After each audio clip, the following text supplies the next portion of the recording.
בכניסה למסיבה, קערה ענקית של פופקורן, רק מלאה בבמבה. אתה כשאתה נכנס מקבל במבה לפה. פתאום אחרי זה חצי שעה אני מרגיש כאילו משהו קורה בשמיים. הסתכלתי על השמיים והם סגולים. סגול אמיתי, אמיתי, אמיתי, של סגול חזק. הסתכלתי על בן אדם והוא כאילו בא לתת לי יד ואני רואה כאילו היד שלו נכנסת לי לתוך הבטן. פתאום איזה מישהו בא, מדבר איתי, הלסת שלו ברצפה. הפה שלו עד למטה.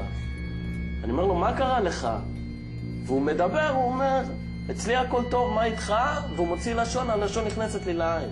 נגנבתי, ואמרתי את זה, אני חייב להשיג. יצר את ה-LSD יש מאין הוא כימאי שוויצרי בשם אלברט הופמן.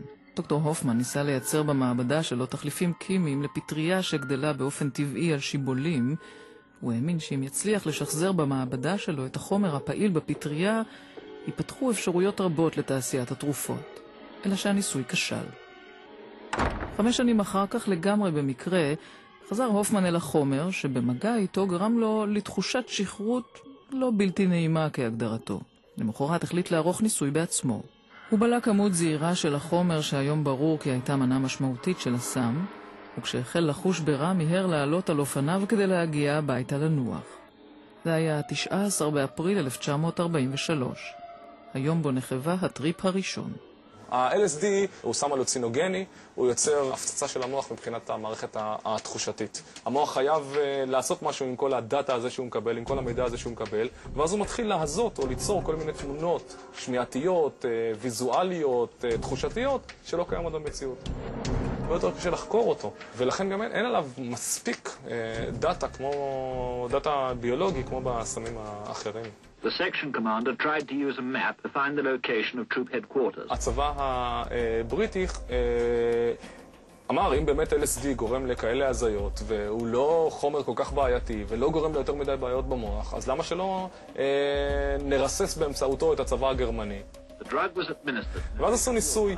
הניסוי הזה נערך על 144 חיילים בריטים שלא ידעו שעושים להם את הניסוי הזה, ונתנו להם לצאת לאיזה שהם ניווטים. רוב החיילים שם במהלך הניווט הפכו להיות הזויים לחלוטין.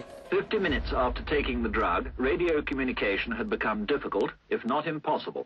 But the men are still capable of sustained physical effort. 1 hour and 10 minutes after taking the drug, with one man climbing a tree to feed the birds, the troop commander gave up, admitting that he could no longer control himself or his men. שקיימנו עולה כי יותר מ-85,000 ישראלים משתמשים נכון להיום ב-LSD, או בשמו העממי טריפ או אסיד. הדיווחים האחרונים גם מראים כי סם ההזיות זוכה לפופולריות גדלה והולכת בקרב צעירים בגילי תיכון. ואיפה שיש צרכנים, יש ספקים.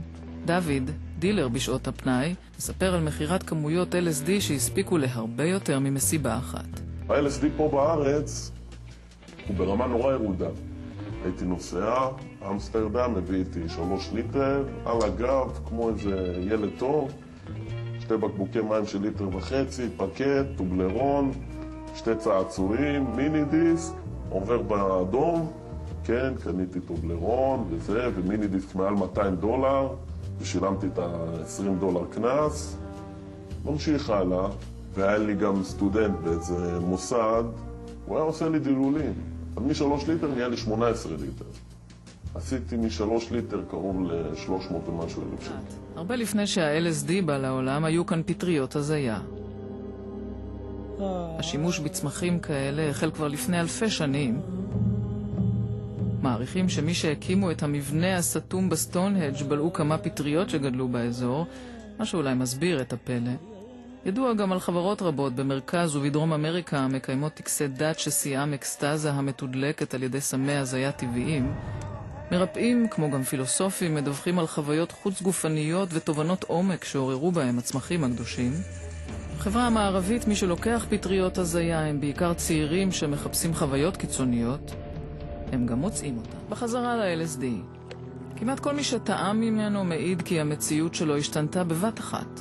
דומם הפך לחי, חי הפך לצבע, חושים הצטלבו או התחדדו, והכל נותק או התחבר להכל. האם זה כך גם אצל החברים שלנו במדבר? כדאי אגב לזכור כי מה שאתם רואים לא דומה בכלל למה שהם רואים.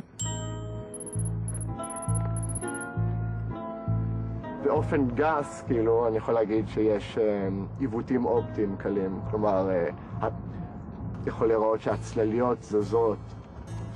הדרך שבה המוח שלך נותן דגש לפן מסוים מתוך המציאות הוא שונה. יש שינוי בתפיסות של המרחב והזמן. באמת אני מנסה לחשוב איזה סוג של עיוותים אופטיים אני יכול לראות, כי באמת הכל זז בגלל הרוח.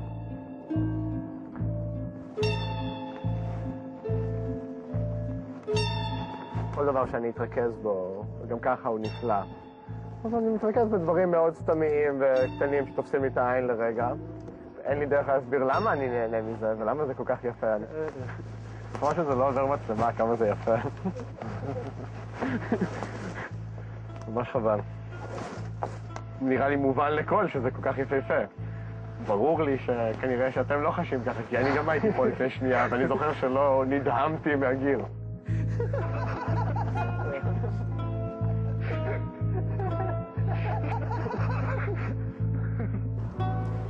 וואי, העננים, הכל, זה מגניב.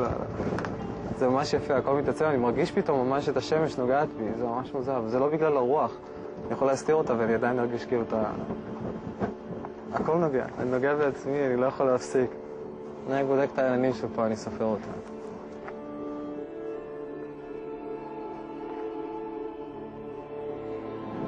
את זה הכי אהבתי. התרכזתי בכולם, ראיתם, את זה הכי אהבתי.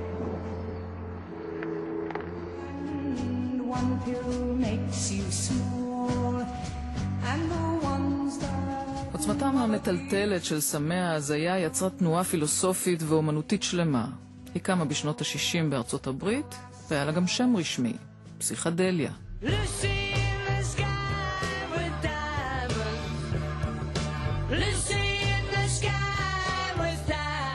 דור שלם של מוזיקאים, ציירים, אנשי קולנוע, מעצבים ואופנאים החלו ליצור ברוח הפסיכדלית והפכו אותה לז'אנר נחשב ומצליח. חלקם גם נשענו על חוויית טריפים אישית ביצירתם.